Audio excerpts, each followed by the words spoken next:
Olá pessoal, estamos agora chegando ao último capítulo, ou às últimas aulas do nosso curso Uma Visão Sistêmica da Contabilidade. Nós vamos falar sobre o capítulo 7, Fundamentos da Análise Econômica Financeira e primeira parte. Bom, esse curso está chegando ao final e vocês todos lembram que desde o início nós falávamos que ia construir um curso cujo objetivo maior era apresentar o sistema contábil integrado, como ele funciona, para que isso tivesse um efeito extraordinário sobre a velocidade do aprendizado do aluno. Ou seja, ao ele perceber em poucas horas como funciona o sistema contábil da contabilidade, ele estará com uma base perfeitamente sólida, muito sólida, para se tornar um expert em contabilidade. Então, estamos chegando ao final e vamos ligeiramente lembrar o que nós já vimos. Nós vimos o registro, ou como registrar o patrimônio inicial da empresa. Formulamos e procuramos entender muito bem a equação fundamental da contabilidade, aquela que nos fornece o patrimônio líquido financeiro, ou seja, o valor contábil da empresa. Posteriormente, construímos a posição financeira da empresa inicial. Com esses conhecimentos que obtivemos, construímos a posição financeira inicial da empresa. Em seguida, nós percebemos quando surgem receitas e despesas durante um determinado período na empresa. E ao percebermos isso, nós fizemos e aprendemos a elaborar o demonstrativo de resultado econômico.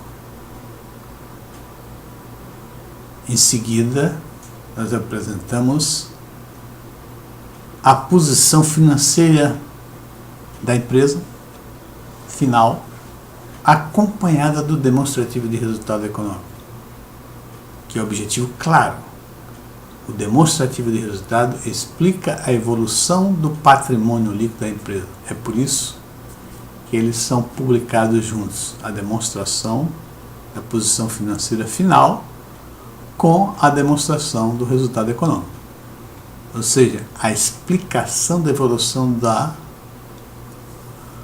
do patrimônio líquido da empresa naquele período. Ou seja, o resultado econômico que aconteceu.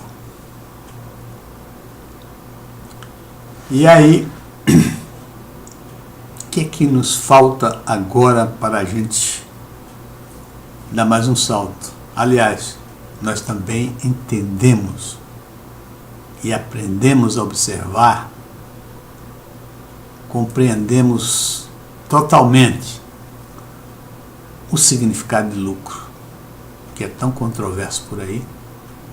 Eu acho que nesse nosso curso, no nosso livro, o significado de lucro é claríssimo.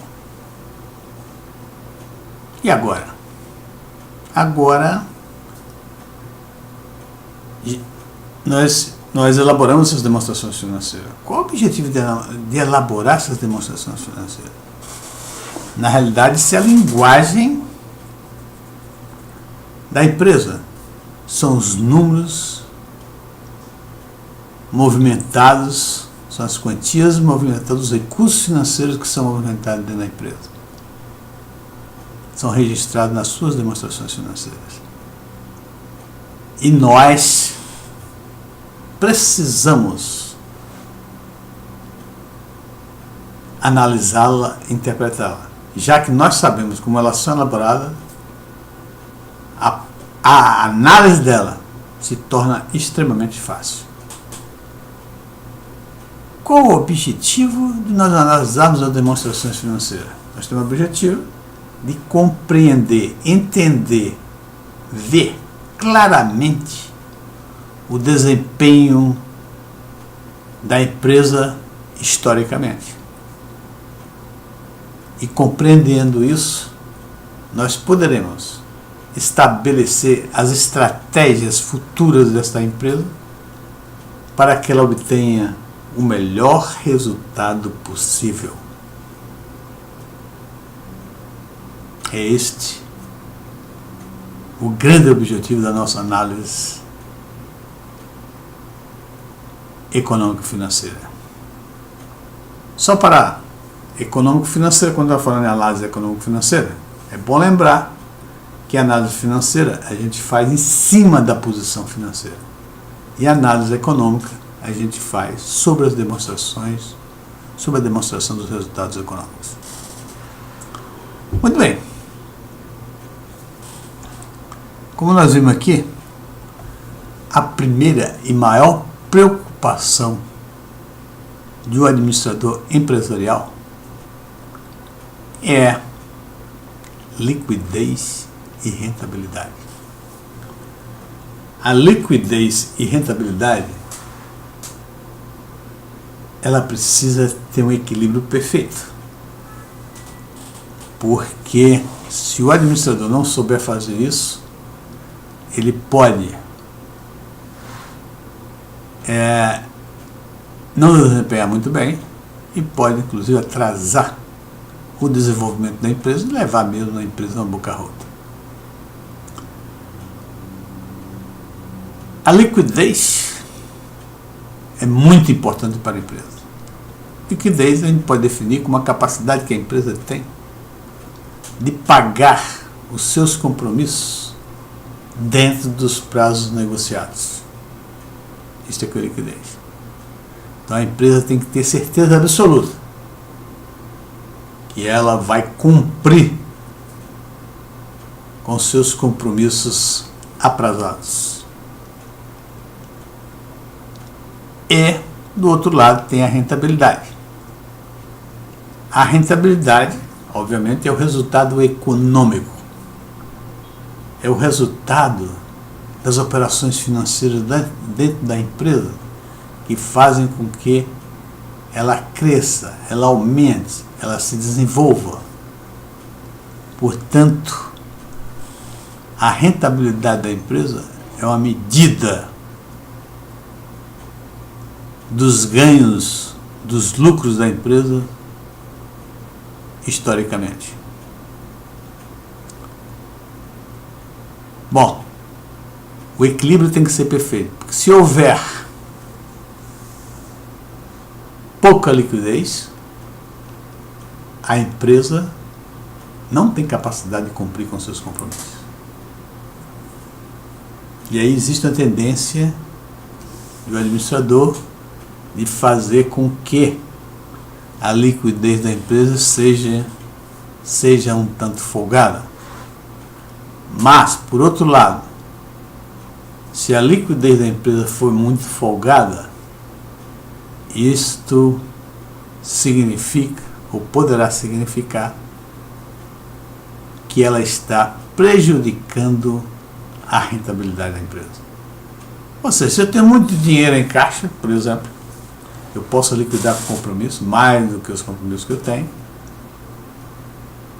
eu estou deixando de utilizar esse dinheiro em caixa, por exemplo, para o investimento em máquinas e equipamentos que farão com que a empresa aumente a sua produção e aumente a sua rentabilidade. O administrador financeiro, ele está de olho no equilíbrio. A competência do administrador financeiro está nisso: equilibrar liquidez e rentabilidade. Muito bem. Bom, como é que ele vai analisar essa liquidez? Ele vai olhar para demonstrações financeiras e vai construir ou elaborar indicadores para ajudá-lo a compreender a questão da liquidez. Evidentemente, índice ou indicadores é muito fácil. Basta dividir um número pelo outro e nós teremos um índice ou um indicador. Contudo, veja só, em qualquer que seja a relação, uma demonstração financeira de todas essas contas aqui, eu posso fazer um indicador. Mas se eu fizer muitos indicadores, eu corro um risco de estar tendo informações em excesso que não me ajudarão, pelo contrário, me atrapalharão no meu entendimento sobre a situação da empresa. O administrador deve ser extremamente consciente, conhecedor do assunto, para elaborar aqueles índices que vão permitir ele ter uma visão objetiva do que está acontecendo na empresa. Por exemplo, quando eu estou falando de liquidez, eu penso na capacidade de pagamento da minha empresa no curto prazo e longo prazo. Evidentemente, eu estou mais preocupado com o curto prazo, porque se eu não ultrapassar o curto prazo, eu não chegarei ao longo prazo. Tá certo isso? Muito bem.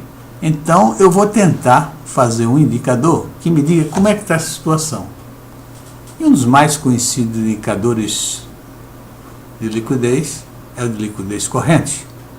O de liquidez corrente, ele vai mostrar a capacidade da empresa de cumprir com seus pagamentos no curto prazo. Basta que você divida o ativo corrente pelo passivo corrente, você chega ao índice de liquidez corrente. Por exemplo, se eu tenho um índice de liquidez, se essa divisão de um número pelo outro, eu tiver o número 2, o índice 2, o que é que está me dizendo? Está me dizendo que para cada ativo corrente que eu tenho, para cada real que eu tenho ou tenho a receber, aliás, para cada R$2 que eu tenho a receber, eu tenho um a pagar. É isso que me diz quando o índice de liquidez é 2. Então, mostraria que eu teria uma situação folgada. Mas isso não é plenamente suficiente. Para que eu entenda perfeitamente o que está acontecendo ali, eu tenho que fazer um fluxo de caixa. Porque eu tenho que me acercar que a minha capacidade de pagamento é perfeita. Porque vamos analisar como é que é formado esse índice. Esse índice, aqui o ativo corrente, é formado do disponível dinheiro que eu tenho, valores a receber, duplicatas a receber, o estoque 15 mil. E esse aqui eu vou deixar para depois, para a gente falar sobre isso. Então, em princípio, esse aqui. Então, é o dinheiro que eu tenho, o dinheiro que eu fico a receber, e isso aqui é a mercadoria que eu posso revender a qualquer instante, ou estou revendendo. Aqui, dinheiro imediato, aqui, valores a receber, até, da data que eu fizer o balanço, até 360 dias. Ou seja, vai me dar valores que eu tenho a receber no período de um ano. Do outro lado aqui, eu tenho o passivo corrente, que eu coloco aqui todos os valores que eu tenho a pagar, todos os montantes que eu tenho a pagar, no prazo de um ano, da data de fechamento do balanço. Da mesma coisa daqui. Então, quando eu estou fazendo isso, se eu digo que eu tenho R$2 para cada real que eu devo, eu estou pressentindo que o próximo ano eu não terei problema nenhum, porque a minha situação de caixa é folgada. Mas na realidade a gente tem que ter um pouco de atenção com isso. A gente tem que fazer um cash flow, porque eu posso ter um valor a receber, por exemplo, em março do próximo ano, e ter um empréstimo a pagar. Aqui no caso, vamos imaginar que essas duplicatas receber 80 mil, eu tenho a receber em março. E empréstimo, eu tenho um empréstimo a pagar que poderia ser maior do que o dinheiro que eu tenho aqui, e isso me criaria problema. Porque, apesar da liquidez estar me dizendo que eu tenho 2 para cada um, se eu tenho um valor a receber que levará mais tempo para receber do que o empréstimo que eu tenho a pagar, que está sendo de mais curto prazo, eu vou ter problemas. O cash flow é o instrumento que ajuda o administrador nisso. Por quê? Porque se ele percebe que existe ali um problema lá para março e que ele não tem capacidade de pagar o de fevereiro, mas tem dinheiro de sobra em março, porque ele vai receber dinheiro em março, ele pode muito bem ir ao banco tomar um dinheiro emprestado, porque ele sabe que ele vai tomar um dinheiro emprestado por um período apenas de 15 dias, um mês, não mais do que isso. E ele ou pode descontar no banco os seus duplicados, vender duplicados que ele tem a receber. Portanto, o fluxo de caixa, ou cash flow da empresa, ele orienta, permite ao administrador antecipar surpresas desagradáveis, como essa que eu estou falando. Então, o cash flow, ele fornece as informações necessárias para que o administrador tome as providências para que as coisas, ou a liquidez, ou a capacidade dos seus pagamentos ocorram de acordo com o que foi aprazado. Muito bem. E aí, o administrador tem uma boa noção, um bom conhecimento, através do seu índice de liquidez corrente e através do fluxo de caixa, o cash flow. Muito bem, mas ele precisa também olhar outra coisa em termos de liquidez. Ele precisa ver a alavancagem da empresa. Isso ele faz através de calcular o seu passivo, né, corrente e não corrente. Ele soma esse passivo corrente e não corrente e divide pelo seu patrimônio líquido financeiro. Patrimônio líquido financeiro, que nós não temos aqui, uma complicação que nós falaremos na próxima aula, na segunda parte. Vamos fazer uma crítica a essa demonstração por causa disso. O patrimônio líquido financeiro não é mostrado pelas nossas demonstrações financeiras, nem aqui nem fora no Brasil. Fora do Brasil não existe isso. Então eu preciso fazer cálculo, que não é trivial fazer um cálculo e descobrir qual é o meu patrimônio líquido financeiro. Porque se é capacidade de pagamento, eu tenho que relacionar com o meu patrimônio líquido financeiro. Tá lógico? Agora, se é rentabilidade, eu tenho que pegar o lucro líquido e dividir pelo patrimônio líquido contábil. Porque o patrimônio líquido contábil desenvolve de acordo com o resultado econômico, com o lucro. Muito bem. Então, ao dividir a soma do passivo corrente com o não corrente pelo patrimônio líquido financeiro da empresa,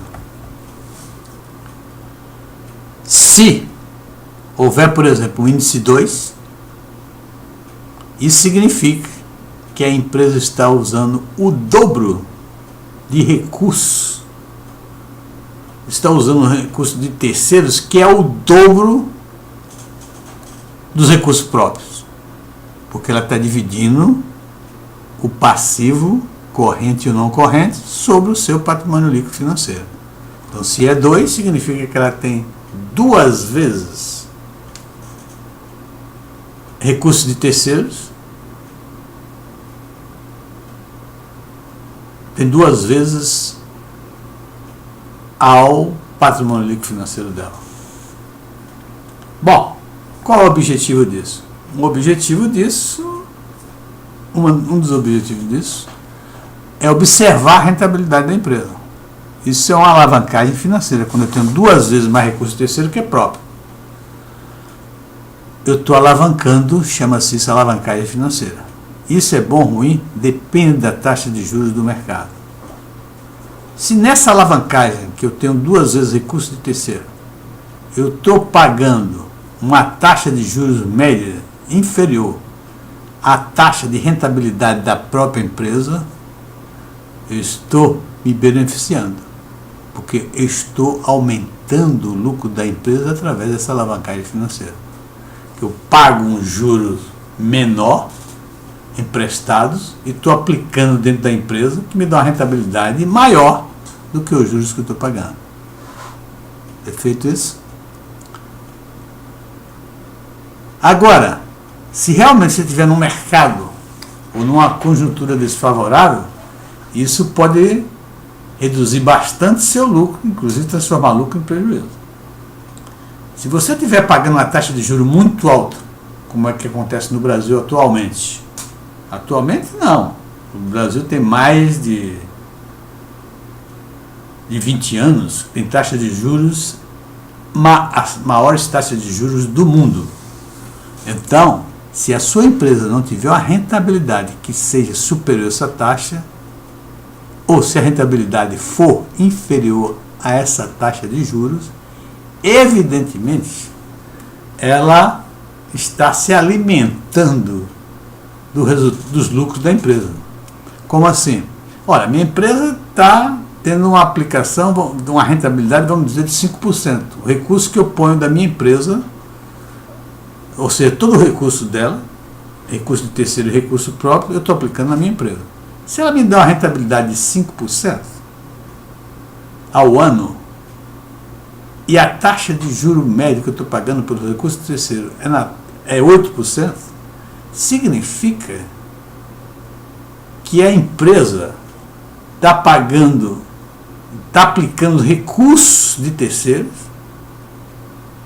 cuja rentabilidade é inferior aos juros que ela paga. Portanto, o resultado vai ser diminuindo em função disso, até, às vezes, transformado em prejuízo. Muito bem, meus amigos, eu espero que na próxima aula, na segunda parte, nós vamos falar da aplicação prática dos indicadores, né, liquidez corrente e nível de endividamento.